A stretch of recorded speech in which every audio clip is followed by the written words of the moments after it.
Wallahi, my brothers, in my very little time in da'wah, I've come across two types of people. One is the one who thinks he's a bad boy. He thinks he's a gangster. He thinks he's above everyone else. And deep down in his heart, and even times on his tongue, he makes it very clear that he doesn't have time for Allah. That he doesn't have time for this deen. That he doesn't have time for this religion and sunnah and do this and do that and this is haram and this is not allowed. And there's an attitude that comes along with it. That pride, that arrogance in the heart. You come to talk to the brother, he says, get out of here, man. Every time one of you grows a little bit of a beard, now he thinks he's a sheikh. Everyone wants to come and preach to me. Get out of here, man. I don't need this in my life. Let me do my thing.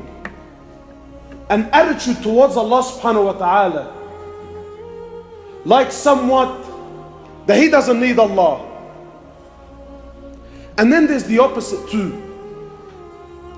There's the guy who, mashallah, he's been on deen for a couple of years. He starts believing in his heart, wallahi, we start believing that I'm something. We start looking down at others. We start believing that deep down in my heart, I stand a level above the rest. That I got a nice beard and this brother's clean shaven. That I've been praying for the last 10 years, this guy still doesn't know how to make wudu. So therefore, I'm better than him.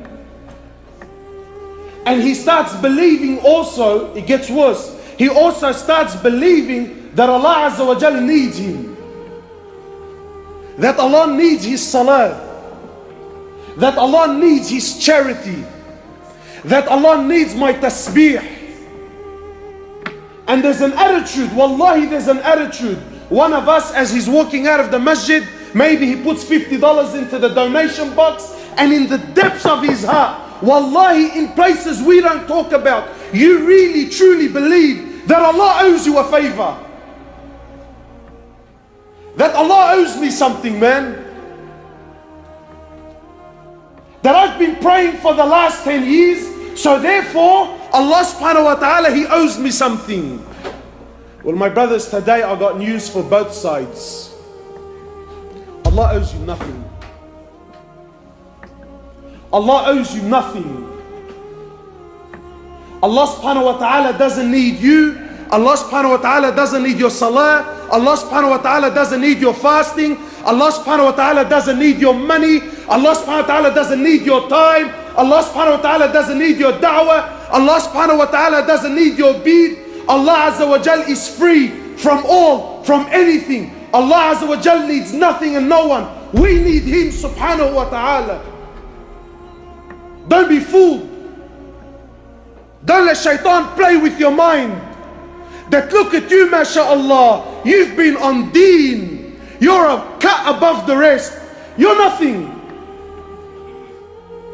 And you little bad boy who thinks he's something, you know, there's this attitude, don't come to me with your deen. Let me do as I please. Let me run amok. I want to go where I want. I want to sell what I want. I want to snort what I want. I want to sleep with whoever I want. Don't come to me with your religion. If Allah is so great, then why is He so bothered? Leave me alone. Well, my brother, you also, no matter what you do, no matter what you sell, no matter what you take and how much you take of it, it doesn't harm Allah.